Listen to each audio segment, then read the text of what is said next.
I'm just reading a book right now called Phantoms of the Mind by neurologists, and even when they are able to fix something in somebody, a problem, um, it often takes months and months of rehabilitation and work, and or like Jesus heals a paralytic person when it's been paralyzed, their muscles are atrophied, they have no muscle memory on how to walk. Yeah. But they're just able to get up and walk. Yeah. He feels everything completely. And Yeah. just even when this demon possessed man, if you haven't been talking for a long time, you can't just start talking, even if you fix what the problem is. Yeah. And he just is able to talk right away. The healing is absolutely complete on every level, and only the Creator, the one who made our bodies, Can do it. Yeah.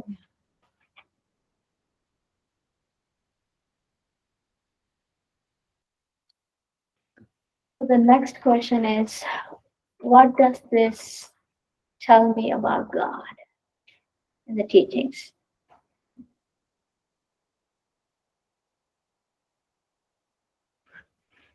He's compassionate. He's faithful. He's able. Did you say able or faithful? Faithful. Faithful. Okay.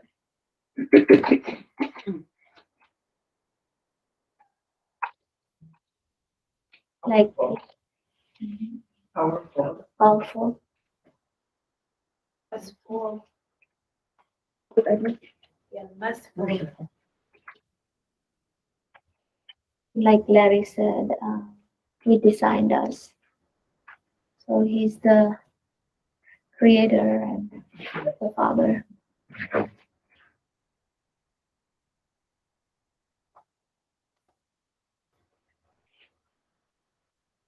He's patient. Yeah. Big time. I love that he's interactive. He always talks to people. He asks them questions. He wants to understand where they're at and what they think about him and what the faith is. He's just very interactive. Yeah, yeah. They're part of the healing. Yeah.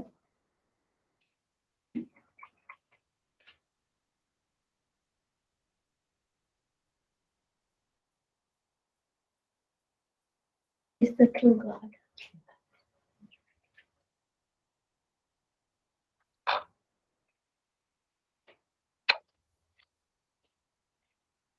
Anything else?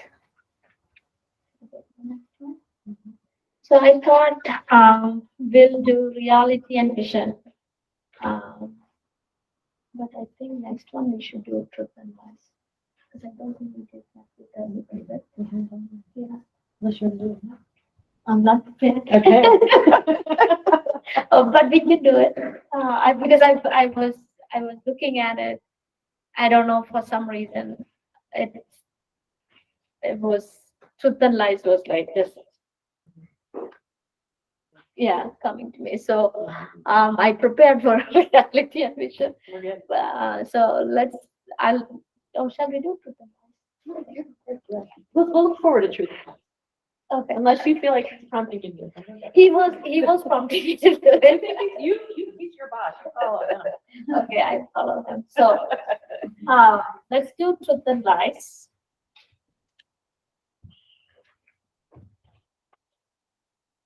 He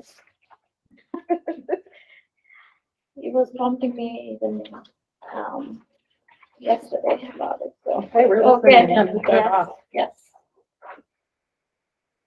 So the truth and lies is basically what are the truths that text teaches us.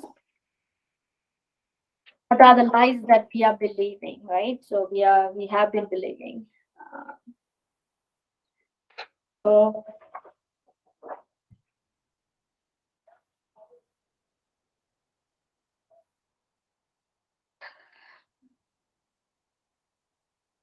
I would start with lie that I have been believing is basically self-reliance, right? Like, because I have the knowledge I can do this.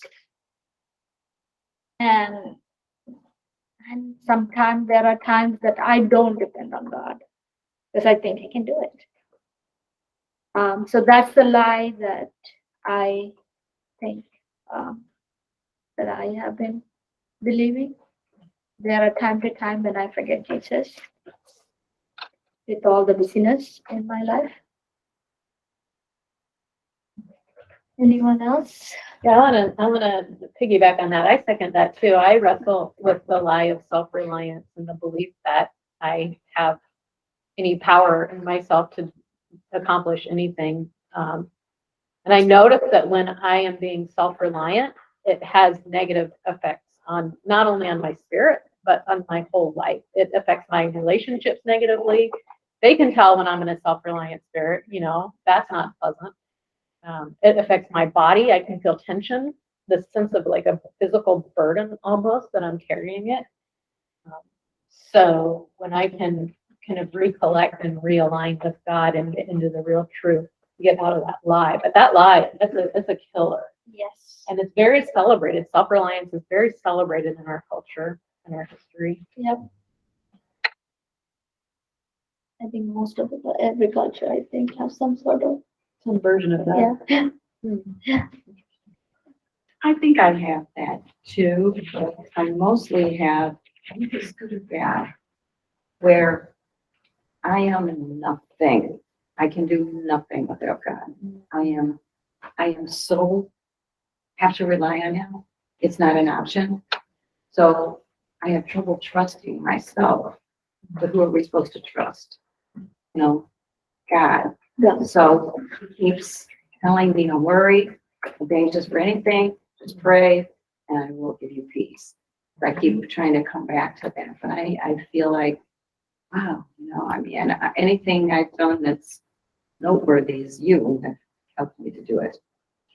And that's, for us believers, that's easy to understand. For my non-believer friends, they're like, Kim, you did the work, you did the work. That's so unfair. I think for me, like, I think of like the truth of, to this passage that God rewards faith. He's rewarded these people with healing. But then the lie, sometimes I think people believe is, okay, God's going to answer all my prayers, and then you don't see that. It's like, okay, God, but you did this, and sometimes it's like, am I not significant? So I think that's the lie that I fall into. I see like, okay, God, why weren't these prayers answered? But then I have to see that other prayers get answered. So I think that, the comparing of that, but the truth is God on His faith, and He gives us good things, but He doesn't give them all equally. Kind of piggybacking off of that a little bit and what Peter was mentioning earlier, the whole idea of how much faith is enough faith. Because sometimes I feel like I need to have this gigantic faith. Yeah. Where there's not a model of doubt in there before God's going to do anything.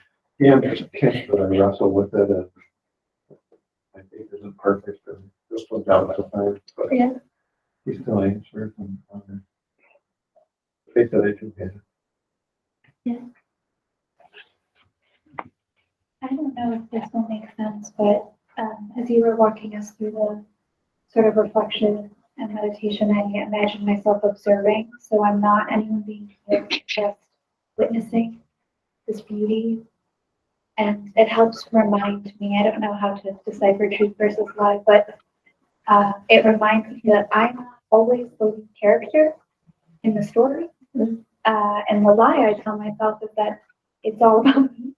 That I do that too. if something happens, it's like, well, I feel, okay. So sort of this idea of, in this story, in this retelling, Jesus is it. He is the good news. And yet we're spending all this time talking about the two blind men who came, and he was the story, and he still gave space to honor the healing. I am not the story. I need to remind myself, I'm just a part of it, and he's the story. And when I remember that, for humility and grace and patience, beauty, and all of the good stuff from it. I don't know how to quantify that, but That's good. I'm so That's really good.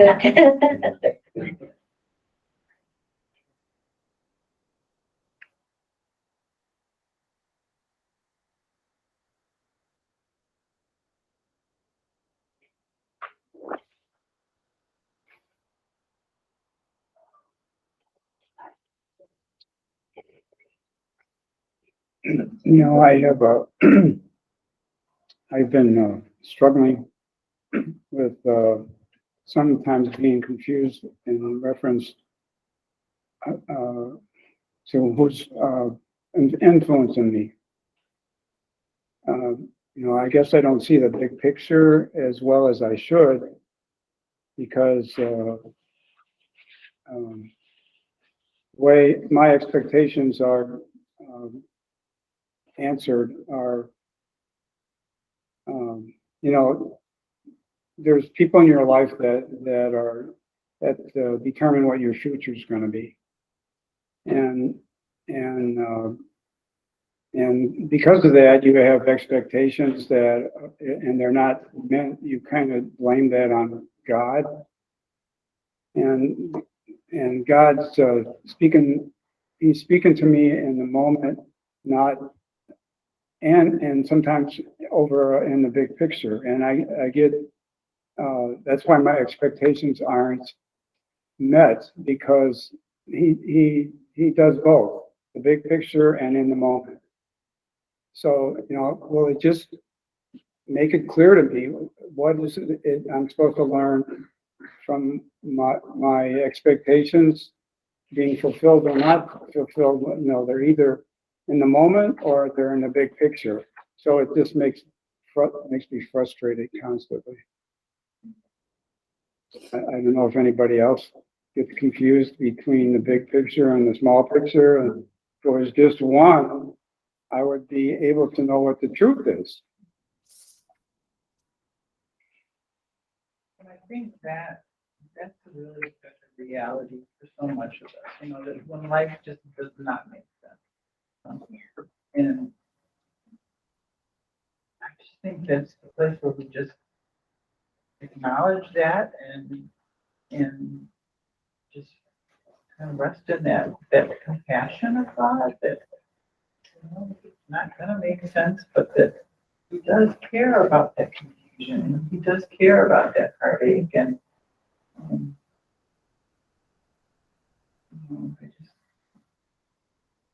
I just think easy answers are often prescribed, but that's the reality.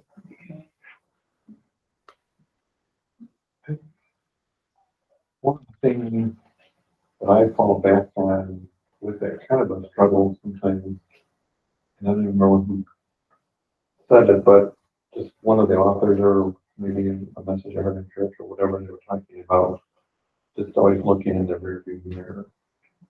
And I can look back on times in my life I was really confused, I really struggled with my faith, I really didn't understand what was happening. And then I can see eventually how God used all that. And sometimes didn't always make it all better, but sometimes He drew me closer to Him or closer to that love or whatever. He used it, and I can look back on that and see that He does do that.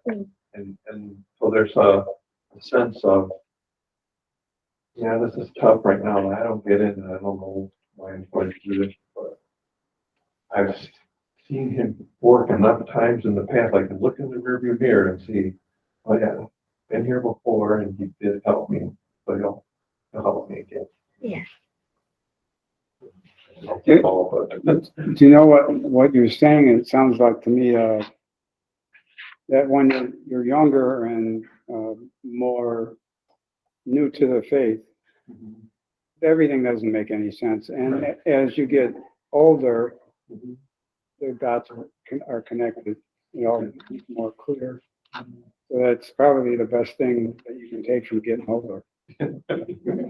Well, there could be some benefits, right? Yeah. I've heard it said it's a hard lesson, but if your questions get deeper and the answers get tougher, like Paul said about stop being just on the milk, you have to start having a spiritual beat.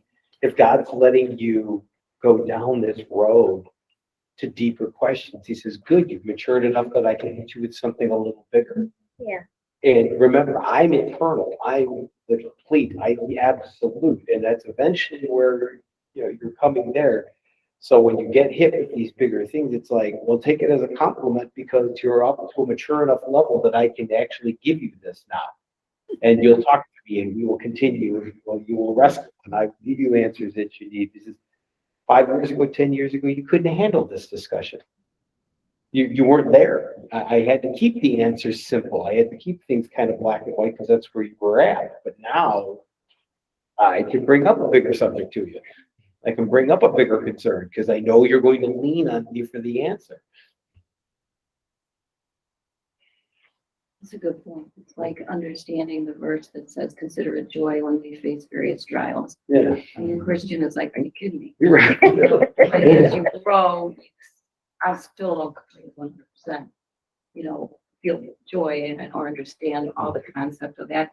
But I do realize that building endurance is really important because that's what we need as we get closer to God and in life.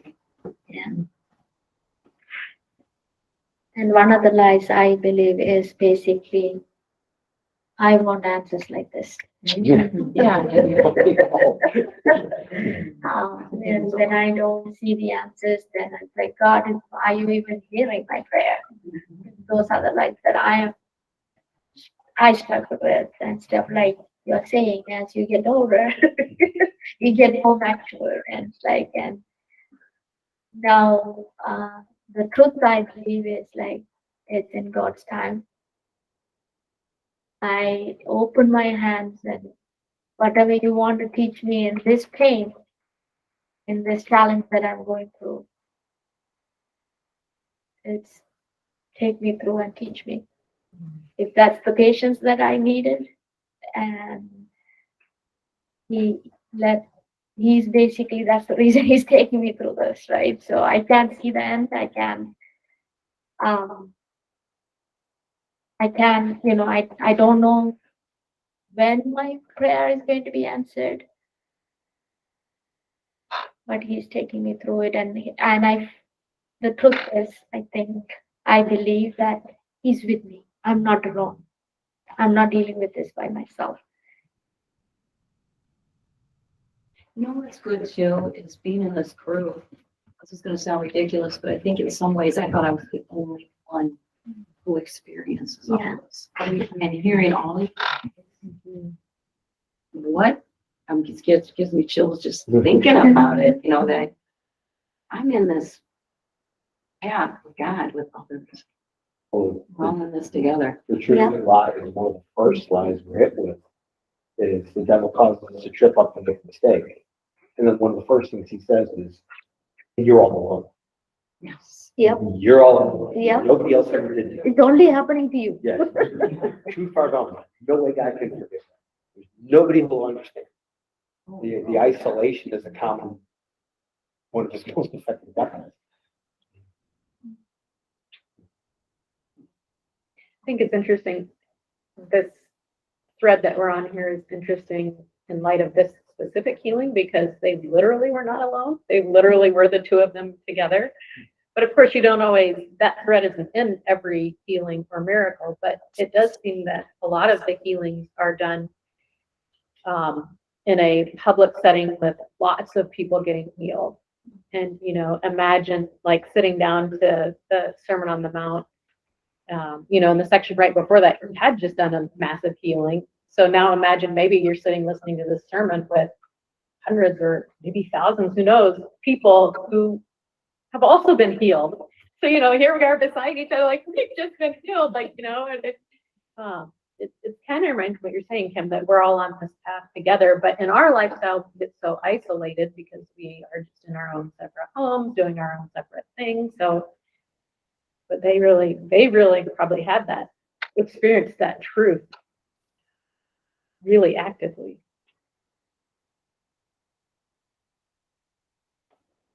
And one other thing that,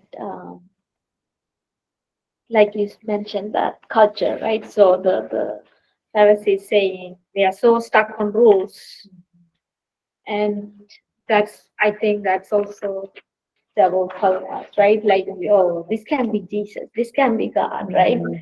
And this, the demon possessed person that he's healing, that he's able to talk. Because I think Pharisees, all they saw is this can be happening, this can be, So that's another lie that we believe, because we are stuck on our rules and I think that speaks to expectancy too, right? When we expectancy is so tricky for me. I know I'm not great at scripture with stuff really hard, don't memorize it well. But I know that there is this sort of like meat and potatoes piece that says that we can be expectant that God will follow through, right? I know that. But I personally, I forget that and I expect a bunch of other things. I expect things to go the way my head envisions it. I expect things to go on my time. I expect. And in my expectation,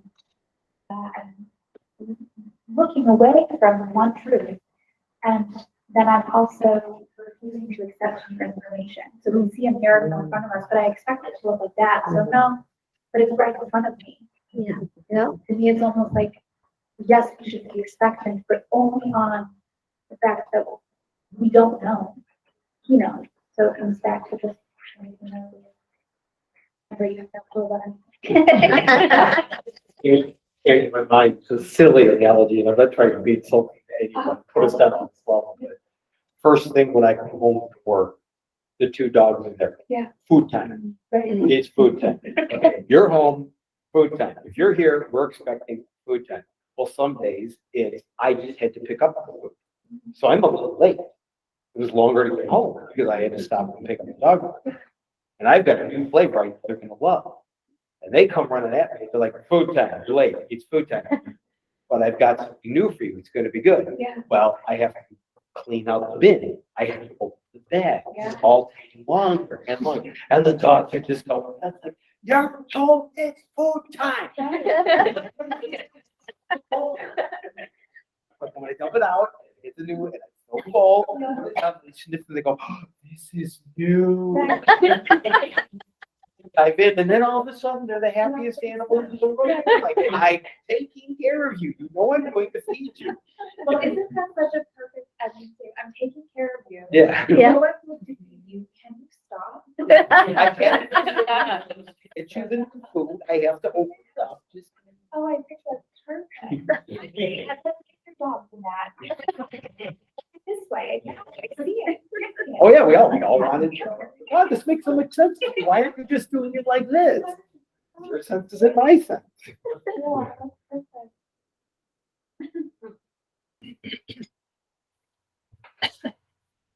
There was a, over the Christmas time, there was a guy in my small group and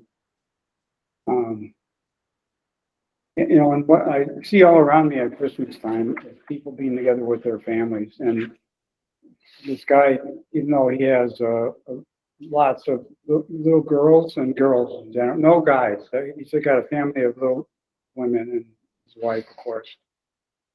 And then he's got his sister. And I'm there, having, connecting, trying to connect with people, and they're all very friendly. And the one that was least friendly was his sister. And this weekend, even though she was cordial, this weekend I find out that his sister, he needed a prayer about how to support his sister, because she was, you never know it, because I talked to her and she's cordial in every way. She seemed normal. And he says to me this morning that my sister attempted suicide. So it's hardly ever, and I see it over and over again. People put on a face or a hat, I guess they used to call him at Barrington, put a hat for any circumstances to think that everything is fine and they don't need anything, but, you know, we need God because he's the only one that has all the answers, you know, and to not say something about it is not respecting him. Because he puts us, you know, I wanted to be her friend, but she didn't want to be my friend. She was stuck in what was going on in her head, and then it all overwhelmed her, and she tried to commit suicide. And now, Michael is his name. He's trying to find what's true and how to deal with it. You know, it's not easy. You know, life's complicated, and you have confused signals, mixed signals, and you don't know what to act on.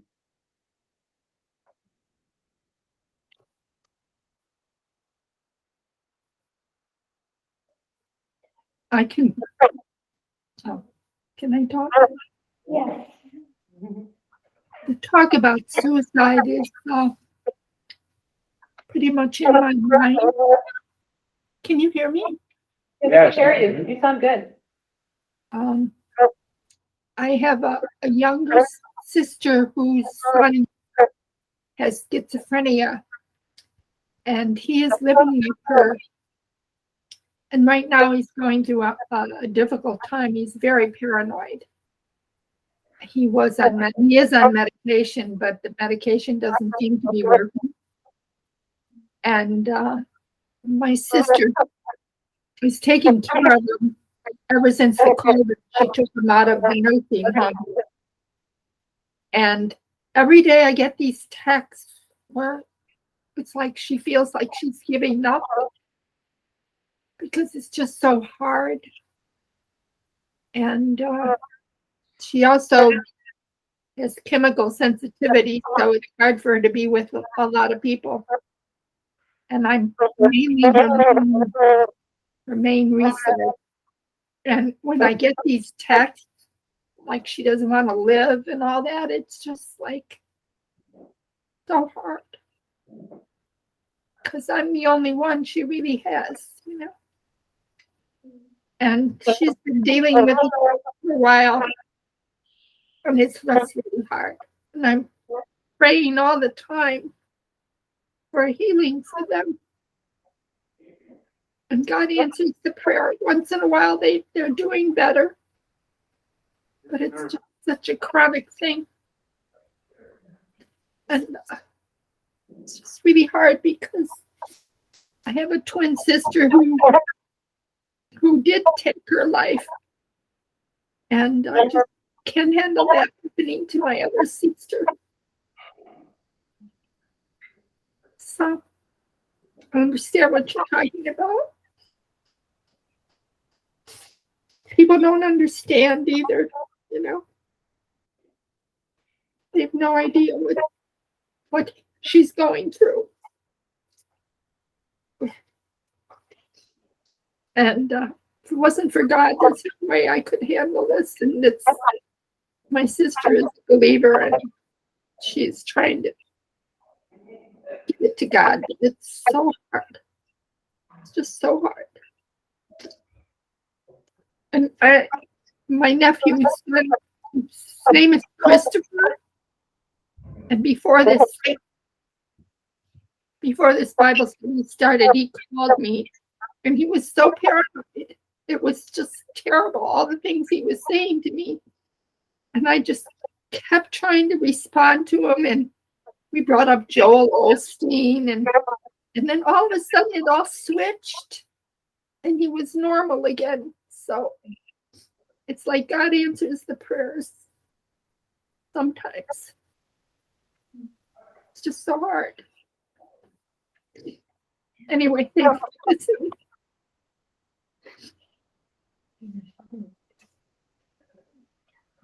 Thank you for sharing that, Jean. We can't imagine the pain that you're facing, and we're just we're going to join you in prayer for them.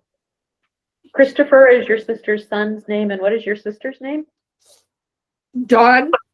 Dawn, that's right, Dawn. Dawn and her son. And I know she left the house because when he gets so paranoid, she can't handle it. So she just went to the store.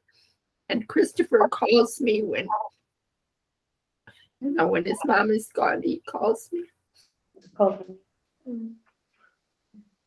I was supposed to go over there today, but because of the weather, I'm not feeling that great. And then my sister said, you can't come because he's paranoid. And I know what she meant. But it's amazing how he switched. He just needs somebody to talk to. All of a sudden, he was back talking about football and stuff. God has given him that where he's extremely intelligent and he loves football and he can tell you every team and every quarterback and every statistic. And all of a sudden, he started talking about the games today. So I was grateful for that. And I know that you've really connected with him with football too. You've made it kind of your goal to learn the football so you can connect with him. Yeah, no, I like football. I never liked it. My husband will watch it all the time and I go grocery shopping. But now I love football.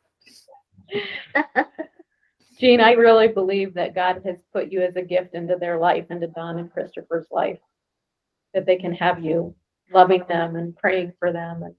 Yeah, And but I'm old and I just fear what's going to happen when I'm not there. Yeah. Yeah, that's hard. So anyway, thanks. Thank you for sharing that. Yeah, thank you.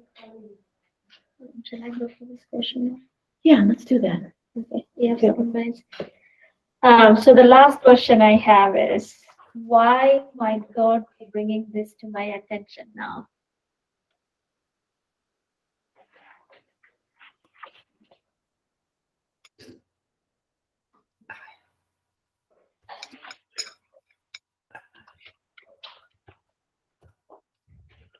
I don't get the question. What's the question? Why might God be bringing this to my attention now? The scripture that we read.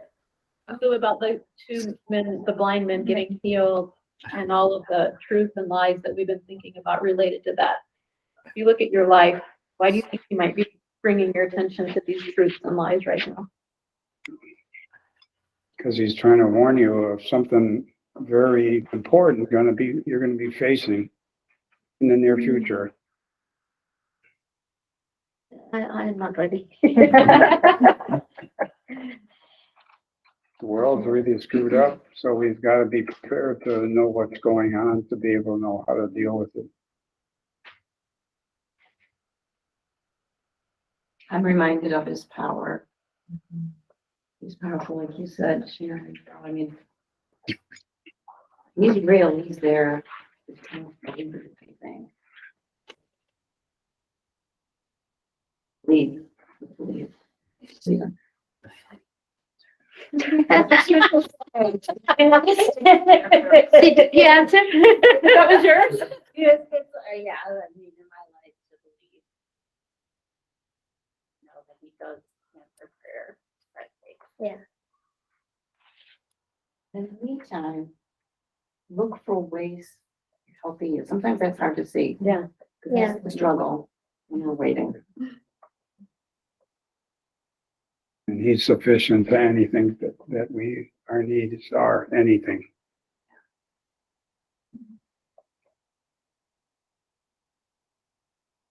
I know when I make notes when we do the reading. So when I did the reading, I had this little bubble. And it says, my faith is my connection to Jesus, his love and his miracles. And then inside the bubble it says, I can only control my relationship with Christ. I need to remember that the Father controls the rest. Okay. Yeah. Oh, that's awful one. Good. What about you, Nora? For me, his presence, and he doesn't give me anything that I can't handle. And I feel like every single time, like Ted said, he's preparing me. I told you earlier. Um, um, I hate public speaking. I hated it. I didn't want to even in college. I didn't want to even do it. I went in front of the stage and cried. Oh, because I hated it so much. So this one, I just small story. That he's been preparing me to lead, go in front of bunch of men, to talk and speak in front of like with confidence. I'm like, oh my God, I can go into the bathroom and cry. That's how this last week I have to go and present, talk about bunch of topics in front of all of them, all of our customers and everything, how we do things and stuff. It was rough. It was like I didn't know why he's leading me to do this. And I told Martha that my worry was I'd forget talking, like forget the points that I'm supposed to say and all of this. How am I going to remember everything and stuff? And I every single day I prayed and I went in front all of them and everybody said, "Wow, Nora, you know your stuff." um, and then Wednesday, she says, "Can you lead this? Do you want to lead this?" I'm like, "What?" I think he prepares me, and before he gives me something, then I'm like, okay, now I said immediately yes. And then when I'm praying for it, I already texted her. I want to do reality and vision. I think it applies to our life, and that was and that's what I told her. And then when I went to prepare, and he was like, "Truth and lies, truth and lies, truth and lies." I was like, "No, I'm not ready for this." And you all can see, I didn't prepare. I prepared for reality and vision, and I sometimes that comes also. I think when I obey and do it, and it helps me. So that's what that's he's teaching me, bringing this to my attention. He's always with me, and he's preparing whatever the next challenge is. You can rely on him. Yes, yes, not on myself. Not on ourselves, right. So do you want me to do prayer? Can we pray for you? Yeah. Okay, sure. Yeah. Okay. I'm going to close us in prayer. Jean, we're going to pray a special prayer for Dawn and Christopher too, okay? Thank you. Yeah. So Jesus, we first want to just come to you with prayers for Dawn and for Christopher and the struggles that they're having, the struggles with mental health and how hard that is for them spiritually, and also for Jean being their whole support network. And God, I pray, I picture us all gathering around Jean right now and just giving our love to her and to Dawn and to Christopher, that we just love them as our family. We don't know Dawn and Christopher, but we know Jean, and but it's not our love, Jesus. This is your love that you've given to us that we want to share with them. And so we ask your power in this situation with Jean and with Dawn and with Christopher. And we thank you for the supernatural way that you guided us to truth and lies today, and that we thank you that you brought us to right where you want us. And thank you for Nora's heart listening to your instruction in that. And I pray that each of us will not walk away from this conversation and leave the conversation behind us. I pray that we will let these truths come more and more into our minds, that we will let our minds keep mulling them over, keep thinking about them and bringing them in, and allowing your spirit to bring us the understanding that you have for them. And I pray that the lies will stop tricking us. And that we will, when we see the lies, that we won't be lulled into this zombie sleep that believes them, and that leads us to fear, and that leads us to insecurity and pain. That we will see them, and that we will know that they are just Satan's lies. They are not the truth. So we pray that you will keep cultivating this in our mind, stronger and stronger. We trust you in this, Jesus. Help us to trust you more. But we want to trust you with everything. And we know that that you will help us with that. Thank you so much for this group and this conversation, Jesus. We pray this in your name. Amen. Yeah. Are we having meeting with the individual groups? Yeah, if people have time, let's do that. Okay, Jean, I'm gonna stop our recording now, but Okay. I'm glad you could join us. Thank you. Thank you for the prayers. Grateful.